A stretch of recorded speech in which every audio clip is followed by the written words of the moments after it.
Mi nombre es Olga Lucía Coronado, soy la encargada del Sistema de Gestión de Seguridad y Salud en el Trabajo de la Inmobiliaria Marelsa. Vamos a comenzar con la primera pregunta. ¿Qué resultados arroja la supervisión, inspección y medición de los indicadores del sistema de seguridad del sistema de gestión de seguridad y salud en el trabajo? Dentro del sistema de gestión se revisan tres grandes grupos de indicadores: el de estructura, el de proceso y el de resultado. Lo ideal es que las empresas apliquen esos indicadores y vean cuantitativamente cuánto ha avanzado la empresa. Antes se aplicaba el programa de salud ocupacional, que en sí no tenía ninguna funcionalidad porque se establecía era de año a año y se cerraba el ciclo y ya. En el sistema lo bueno es que eso se permite hacer un avance. Por ejemplo, una empresa que no tenga nada de sistema de seguridad de salud en el trabajo empieza de cero con los estándares en mínimo, inicia el proceso de diseño de documentos, la elaboración de los mismos. A los 6 meses o al año aplican indicadores.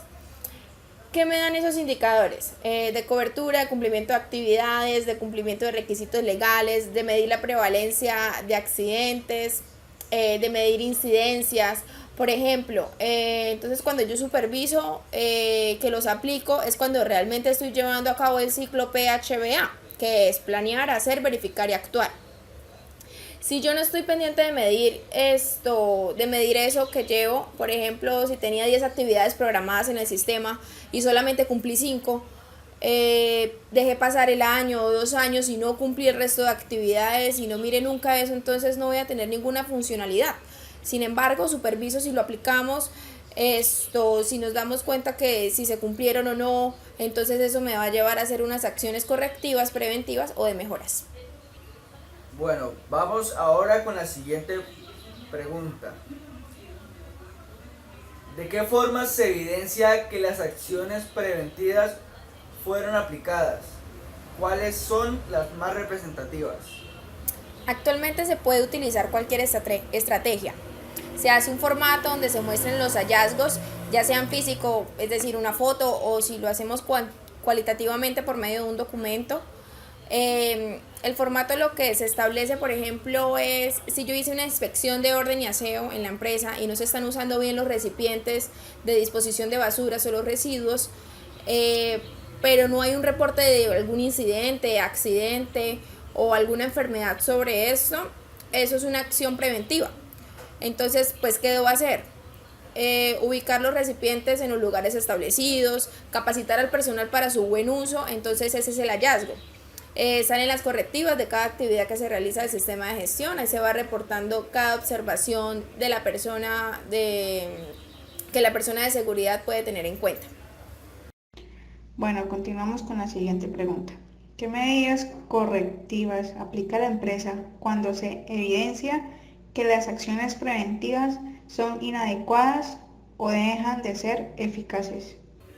Generalmente cuando ya son acciones correctivas es cuando se presenta algún incidente, un evento, un accidente leve, grave o mortal, que materializó el riesgo de que eso sucediera, es decir, no fue proactivo lo que se hizo, sino reactivo. Dependiendo de lo que se haya presentado, entonces la empresa tiene varias opciones para revisarlo. La primera es que se debe hacer la aplicación de los indicadores, auditorías internas y revisión por la alta gerencia o dirección, dependiendo de cómo va a realizar los procesos y en qué tiempo va a llevar a cabo esas actividades. Pues se puede dar cuenta que si se revisaron las acciones preventivas y si se cumplieron, las reuniones del COPAS o del vigía, ya sea el caso, sirven mucho para eso. Si se tomaron las medidas o no, y si se toman las nuevas acciones para hacer el cumplimiento de las mismas. Entonces a esas reuniones es que la empresa puede revisar eso. La idea es que el responsable del sistema de gestión, así tenga nada más un vigía, se reúna con él mes a mes y vayan revisando para que no dejen acumular mucho tiempo de acción preventiva. La idea es que mensualmente o trimestralmente se vayan realizando. Hay que aclarar que de acuerdo a la acción preventiva qué tanto recurso financiero hay por parte de la empresa. También el recurso del tiempo. Todo depende del tipo de acción. Por ejemplo, si yo voy a cambiar un letrero en la empresa, sé que por lo menos no me va a tomar mucho tiempo ni mucho recurso financiero para hacerlo. A diferencia de cambiar un techo, un piso un vidrio, etcétera, que sé que me va a tomar mucho más tiempo y también me va a tomar mucho más recursos financieros. Tengo que evaluar eso también con la empresa. Todo depende del tipo de acción. La misma dirección de la empresa, cuando esté pendiente de hacer reuniones donde se revisan los temas específicos a las acciones preventivas y correctivas. Bueno, continuamos. ¿Qué acciones preventivas, correctivas y de mejora ejecuta la empresa a partir de la investigación de los accidentes y de los incidentes y la determinación de las causas básicas e inmediatas de las enfermedades laborales? Ya serían acciones correctivas, que es lo que más se lleva a cabo. El formato del informe de investigación se llama planes de acción, que se hace allí, dependiendo de las causas del accidente. Por ejemplo, si el trabajador se levantó y no se dio cuenta que el piso estaba húmedo y se resbaló y se cae, eso es un accidente leve. Va a ser un ejemplo. La señora de servicios generales ubique la señalización preventiva del piso húmedo al iniciar y al finalizar el trapeado o en las áreas en las que esté activa. Realizar capacitación a los trabajadores sobre prevención de accidentes por caídas a nivel. Por ejemplo, si hay baja percepción de riesgo para los trabajadores, muchas veces no ven el tipo de riesgo que asumen al no mirar, al no fijarse en ese tipo de cosas. Es después del accidente que se dan cuenta de ese tipo de situaciones. Por ejemplo, es hacer nuevamente también las capacitaciones para ellos, para que tengan identificación de peligros o que ellos apoyen nuevamente la identificación de estos mismos como trabajadores y se den cuenta que las caídas, por sencillas que sean, pueden generar lesiones complicadas en la salud y en la seguridad de ellos. Si es un trabajador que no usó un elemento de protección personal y fue a levantar una caja y la caja lo corta, entonces, ¿cuál va a ser la acción? Primero, pues la lección aprendida. Eso es lo que más se lleva a cabo con los trabajadores. La mayoría de los accidentes, el trabajador siempre va a tener que ver. Después de la experiencia del accidente, una lección aprendida es una de las lecciones que más se llevan a cabo en capacitaciones, ya sea, por ejemplo,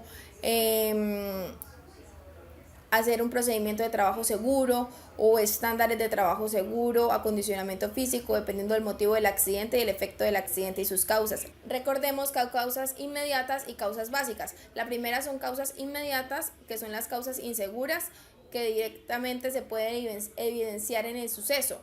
Y las básicas son los factores de trabajo y los factores personales, que tiene que ver con el análisis más exhaustivo de la situación. Bueno, continuamos con la siguiente pregunta. ¿Qué medidas y acciones correctivas se implementan a partir de requerimientos o recomendaciones de autoridades internas y de las administradoras de riesgos laborales o ARL? Son las acciones preventivas y correctivas por parte de la auditoría interna y por la ARL. Generalmente cuando se hacen las auditorías, lo que se evalúa son los mismos estándares mínimos. Antes eran basados en la resolución 1111 del 2017, actualmente es la 0312 de este año. Entonces va a depender del número de trabajadores y el nivel de riesgo de la empresa. Pero entonces allí lo que se hace o lo que se tiene en cuenta con esos mismos estándares, establecerlos es en una tabla o los reviso digamos como una ARL y los aplico a la empresa. Por ejemplo, la empresa cuenta con una política de seguridad y salud en el trabajo. Debe estar divulgada, publicada, comunicada, socializada, etc. Entonces, por estándar se va revisando y de acuerdo al estándar va a salir las acciones correctivas. Entonces, es basado en esas dos normas que nombré anteriormente. Las ARL que hacen en las empresas hacen capacitaciones, hacen asistencias técnicas y asesorías. Si un asesor de la ARL llega y ve que un trabajador está realizando un trabajo de alturas y no tiene la protección personal adecuada, tiene toda la autoridad para decirle que suspendan la actividad, que el trabajador se pare, que suspendan la labor o que le muestre permiso de trabajo, por ejemplo, para poder hacer un trabajo en altura. Y en las actas de visitas se puede dejar el registro de cualquier indicación verbal que se haya dado en un proceso. Son varias las opciones de verdad que pues, se pueden hacer, pero la ARL principalmente mira ausentismos, los accidentes, los incidentes, si fueron reportados o no, en el tiempo que eran, o si existen programas establecidos que cumplan con los requisitos.